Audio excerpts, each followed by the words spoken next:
Hey, it's Joshua Vergara. What's going on, everybody? And we're taking a look at the Xiaomi Mi Mix 2S. Now, I've spent a little bit of time with this phone already. It's been updated to final software, and Xiaomi themselves are off the heels of an IPO announcement. They're also going to be opening stores out in Europe, so it's an exciting time for them, and their most unique smartphone could be making it into more hands. A side-by-side comparison with the original Mi Mix 2 makes it pretty clear what's been added. A new telephoto lens that adds zoom capabilities. But you still get ceramic backings here, which is Xiaomi's forte, and it still makes this phone look awesome even if it is ultimately familiar. One thing we really like, however, it's that included in the box is this wonderful case. It's a plastic case that is very form-fitting, and when you have it on the phone, you still get very tactile feedback from the buttons over on the side. It's still the volume rocker and the power button, nothing new there with the fingerprint reader on the back. The design is mostly the same, which means that on the bottom you get a little bit more bezel underneath the screen, and yes, the front-facing camera is still in that area. Underneath that you have a single bottom-mounted firing speaker and a USB-C port that requires an adapter if you want a headphone jack. This is designed at Xiaomi's best, and it keeps this phone, which is very familiar, still exciting. It's really hard not to like what Xiaomi's done here. 6-inch 18:9 display is still of a full HD plus resolution, which for the most part is okay because MIUI has been updated so that it has a tighter use of space. Colors from this panel do look a little bit muted when you compare it to more saturated displays out there, but it hardly took away from any of my experiences.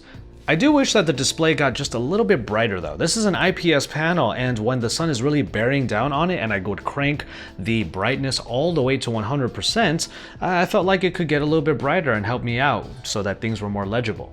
Now, the MIUI still crowdsources many of its features from the forum community, so one feature that Apple introduced appears here in its full screen gestures. If you really want to have the entire screen be available for whatever you're doing, you can hide the soft key bar and just use gestures by swiping up from the bottom of the screen in order to go to home, holding from there to go to recent apps, or swiping from either side in order to go backwards in the interface.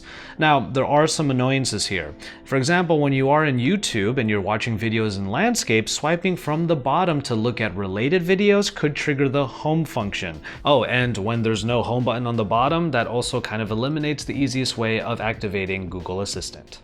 But to their credit, Xiaomi continues to buck trends in this line by not going for a notch. While a number of other phones are putting the front-facing camera centered at the top, Xiaomi is still making their compromise by putting it in the bottom corner. It's a compromise that proves to be annoying on its own, perhaps on the same level as a notch, so why don't we do this? Let us know what you think in the comments down below, which of these types of designs are better. Where Xiaomi really gets things right is in the performance package, and of course there are going to be very high specifications in these phones. The Snapdragon 845 provides a ton of power, but you have different configurations between 6 and 8 gigabytes of RAM and 64, 128, and 256 gigabytes of onboard storage available, so all of the specifications really mean a high-powered device. I know it's the same as before, but I still want to mention this little slit at the top, which is Xiaomi's way of bringing back a more proper phone call experience. In the original Mi Mix, they put a bone conduction speaker in there, and this is just way better. But in terms of audio, the loudspeaker at the bottom of the phone just isn't all that great. It doesn't provide much body to the sound, and a lot of other flagships are really pushing for a better speaker experience. I'm a fairly heavy user, and I pretty much have something running in the background at all times here, whether it's YouTube or music or podcasts, and even with that, I was able to get 5 hours of screen on time with the 3400 milliamp hour battery unit inside. What's great this time though is that there's wireless charging, so even with that ceramic backing, you can use wireless charging so you can make sure you're always topped up. And the best part is that that wireless charging mat is really affordable. As long as it's available in more markets, this thing should sell like hotcakes because it is $15 USD equivalent.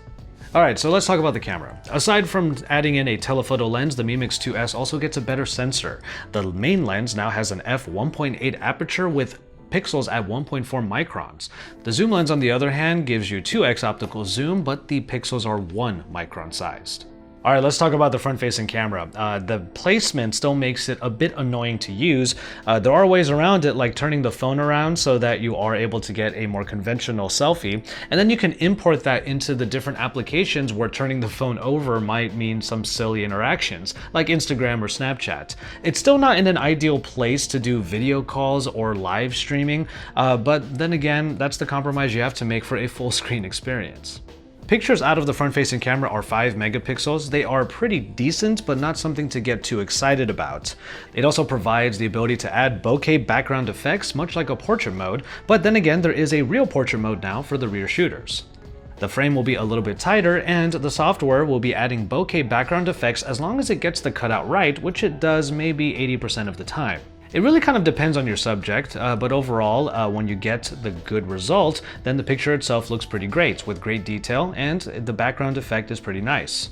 The same can be said for most photos coming out of this phone, actually. Detail is pretty good, colors are not quite that saturated, but they're still pleasing to the eye, and the only thing lacking is in the dynamic range. It could be just a little bit better.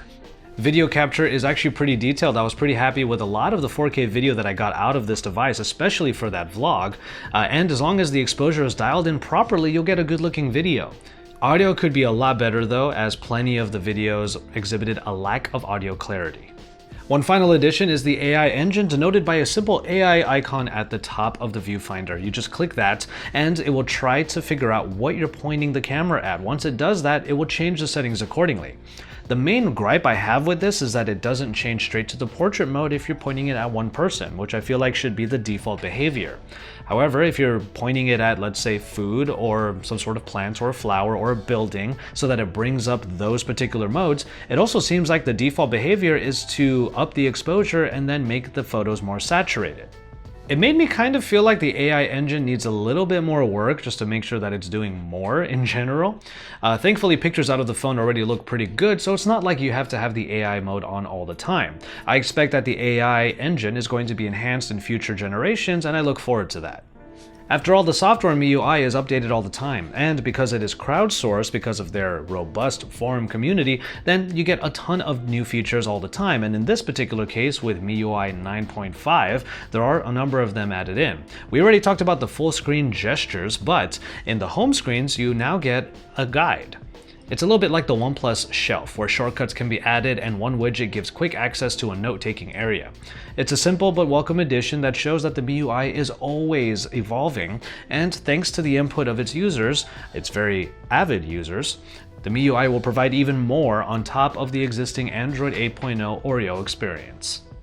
And so, there you have it, the Mi Mix 2S, Xiaomi's high-end phone that is also their most unique one, and it's really a phone that just shows that Xiaomi is not playing around. Not only do they provide as much performance as possible, they're also trying to get the camera right. Granted, they are a little bit stifled because of the placement of the front-facing camera, but that is just a motif that you're gonna have to expect from this line, and it's the way that they are able to provide the full-screen experience that kind of pioneered the trend.